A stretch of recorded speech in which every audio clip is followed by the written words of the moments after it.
Hello friends, अस्सलाम वालेकुम, welcome and जी आया हूं। आपको करता हूं अपने चैनल पे खुशामदीद। और अगर नए हमारे साथ जुड़ रहे हैं यूट्यूब पर है तो हमारे चैनल को सब्सक्राइब कर दें, और अगर फेसबुक पर हमें देख रहे हैं तो हमारे पेज को फॉलो कर दें ताकि आने वाली वीडियोस का नोटिफिकेशन आप तक पहुंचता रहे। अच्छा फ्रेंड, आज की वीडियो में हम डिस्कस करेंगे cache memory, L1 cache memory, L2 cache memory, L3 cache memory. आप कंफ्यूज होंगे कि जब भी आप कैशे मेमोरी के बारे में डिस्कस करते हैं या कैशे मेमोरी क्या होती है, L1 कैशे मेमोरी क्या होती है, L2 क्या होती है, L3 क्या होती है, किसी भी प्रोसेसर के अंदर ये कितनी एफिशिएंट होती है, इससे सीपीयू की परफॉर्मेंस में कितना डिफरेंस आता है। तो मैं कोशिश करूंगा कि बिल्कुल सिंपल सी जुबान में आपको समझा सकूं कि ये कैशे मेमोरी क्या होती है। आपका सेंट्रल प्रोसेसिंग यूनिट, आपका सीपीयू जो आपके सारे डाटा को प्रोसेस करता है, जो भी एक्टिविटी आप परफॉर्म करते हैं उसको प्रोसेस कर उसके रिजल्ट के तौर पर आपको शो करता है। आप जितना भी डाटा, जो भी काम कंप्यूटर में कर रहे होते हैं, इवन कि आप एक वीडियो देख रहे होते हैं, आप एक मूवी देख रहे होते हैं, तो वो कंप्यूटर को नहीं पता होता कि वो मूवी है या वो प्रोग्राम है। वो उसके एक एक पिक्सल का जो कलर है उसको वो बाइनरी कोड 0 और 1 में परफॉर्म कर रहा होता है, और बैक एंड पे फार्मूलाज काम कर रहे होते हैं, एल्गोरिथम काम कर रहे होते हैं, कैलकुलेशंस हो रही होती हैं, और उस कैलकुलेशन के रिजल्ट में आपको वो वीडियो, ऑडियो या जो भी इवन आप काम कर रहे हैं वो काम हो रहा होता है। अब क्या होता है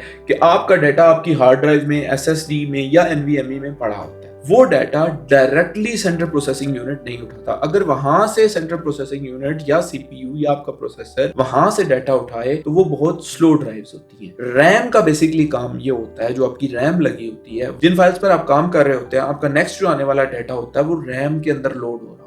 आपकी जितनी ज्यादा रैम होगी उसमें उतना ज्यादा डाटा लोड हो रहा होगा, तो वो डाटा प्रोसेसिंग यूनिट जो है वो रैम से ले रहा होता है। लेकिन यहां पर अब एक चीज है, रैम एक मेमोरी है जिसके अंदर टेम्परेरी डाटा आता है वो सारे का सारा, लेकिन उससे आगे सीपीयू के अंदर भी मेमोरी होती है। सीपीयू के अंदर 3 लेयर्स में आपके पास मेमोरी होती है, लेवल 1, लेवल 2, लेवल 3। आसान समझने के लिए आप ऐसे समझ लें कि जो प्रोसेसर के अंदर मेमोरी होती है वो level 1, then level 2, then level 3। जो प्रोसेसर आपकी प्रोसेसिंग यूनिट के सबसे करीब तरीन मेमोरी होती है वो लेवल 1 मेमोरी होती है। उसकी कैपेसिटी बहुत कम होती है। अगर आप पुराने प्रोसेसर्स में देखेंगे तो वो 15 केबी, 16 केबी, और इंतहाई लेटेस्ट अगर आप प्रोसेसर्स भी देखेंगे तो वो 100 केबी तक पर कोर, आप ये चीज याद रखिएगा, पर कोर 100 केबी पर कोर तक आपको वो मेमोरी मिलेगी। इससे ज्यादा नहीं मिलेगी, इतनी ही मिलेगी। यानी अगर आपका क्वाड कोर यानी 4 कोर सीपीयू है तो वो मेमोरी आपको लेटेस्ट प्रोसेसर में वो आपको मैक्सिमम 400 केबी, बल्कि 300, 350 केबी से ज्यादा नहीं मिलने वाली। अगर वो क्वाड कोर है तो आपको 500, 600 केबीपीएस की मेमोरी मिलेगी। और अगर लेटेस्ट सीपीयू आप यूज कर रहे हैं जिनमें 12 कोर, 16 कोर, 20 कोर है, तो लेट्स सपोज अगर एक 20 कोर वाला कोई आप सिस्टम यूज कर रहे हैं तो उसके अंदर वो 2 MB तक मेमोरी हो सकती है। वो हर कोर की स्पेसिफिक मेमोरी होती है, तो पर कोर मेमोरी होती है। आपके सीपीयू के जितने कोर्स होते हैं उस हर कोर को वो मेमोरी असाइन। इसी तरह जो आपको L2 है वो भी अप्रोक्सीमेटली वो थोड़ी इससे ज्यादा होती है, लेकिन वो भी कम होती है, वो भी पर कोर होती है। वो हर कोर को अलग से असाइन होती है। आपको पर कोर मैक्सिमम वो भी 1.2, 1.1 MB तक, ये 100 केबी तक थी, वो MB तक 1.2 MB तक आपको मिल जाएगी। अगर आप पुराने प्रोसेसर यूज कर रहे हैं उसमें आपको 100 केबी, 200 केबी, 300 केबी की L2 कैशे मेमोरी मिल जाएगी। अगर आप लेटेस्ट प्रोसेसर यूज कर रहे हैं तो वो आपको 1 MB या 1.1 MB, 1.2 MB तक का पर कोर। अगर आपके 4 कोर है तो वो 4 MB तक, अगर 8 कोर है तो वो 8 MB तक, अगर लेट्स आपके 16 कोर है तो वो 16 या 18 MB तक की या 20 MB तक की मैक्सिमम L2 कैशे मेमोरी आपको मिलेगी, और वो पर कोर को असाइन होगी। हर आपके प्रोसेसर के हर कोर को अलग से असाइन होगी। जो थर्ड लेयर मेमोरी की होती है उसको लेवल 3 आप कैशे कहते हैं। वो आपको मैक्सिमम 32 MB तक अवेलेबल है। वो भी लेटेस्ट सीपीयूज में आपको मैक्सिमम 32 MB तक अवेलेबल है, जबकि पुराने सीपीयूज में देखेंगे तो 2 MB, 4 MB कैशे, आपको 6 MB कैशे मिल जाती है,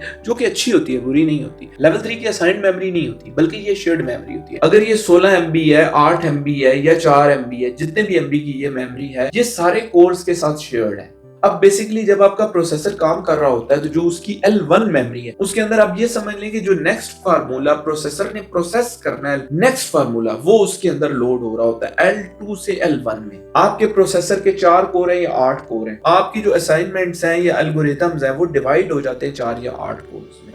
तो जब वो लेट्स सपोज एक ऑक्टा कोर है, 8 कोर प्रोसेसर है और एक असाइनमेंट है, ठीक है, उसके 8 डिफरेंट फंक्शंस हैं, 8 डिफरेंट फार्मूलाज हैं जो उसने प्रोसेस करने हैं, तो वो 8 डिफरेंट कोर्स को असाइन हो जाएंगे। वो सारे के सारे वो जो फार्मूलाज होंगे सबकी अपनी अपनी जो जितने भी केबी की होगी फार्मूला उनकी L1 कैशे में चला जाएगा, और उस फार्मूले ने किन कैलकुलेशंस और किन नंबर्स को प्रोसेस करना है वो नंबर्स आपके L2 के आपकी कैशे मेमोरी में आ जाएंगे। इसके बाद जो नेक्स्ट डाटा आना है वो आपकी L3 कैशे में पड़ा होगा और वो डिस्ट्रीब्यूट करके दोबारा प्रोसेसर को दे रहा। इन केस आपकी L2 और L3 मेमोरी बहुत कम है तो ये काम आपकी रैम कर रही होती है, जो कि बहुत ज्यादा स्लो होती है आपकी प्रोसेसर की मेमोरी से। क्योंकि प्रोसेसर की मेमोरी प्रोसेसर के अंदर होती है, उसमें किसी किस्म का ट्रैवल नहीं होता, तो वो बहुत ही कम नैनो सेकंड के अंदर वो परफॉर्म करती है। उससे आपकी स्पीड और परफॉर्मेंस बहुत ज्यादा एनहांस हो जाती है। ये समझ लें कि आपकी प्रोसेसर की अगर कैशे मेमोरी अच्छी है तो आप 3 गुना, 4 गुना, 5 गुना आपका जो सीपीयू है वो बेहतर परफॉर्म करेगा। अगर आप एक ज्यादा कोर वाला प्रोसेसर ले लें जिसकी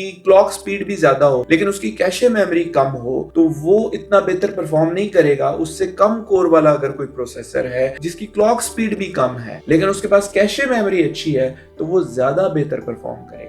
कैशे मेमोरी के ऊपर आपकी प्रोसेसिंग बहुत ज्यादा डिपेंड करती है। जितनी अच्छी आपकी कैशे मेमोरी होगी उतनी आपकी प्रोसेसिंग स्पीड बेहतर होगी, उतना बेहतर रिजल्ट आपको पीसी की परफॉर्मेंस में मिलेगा।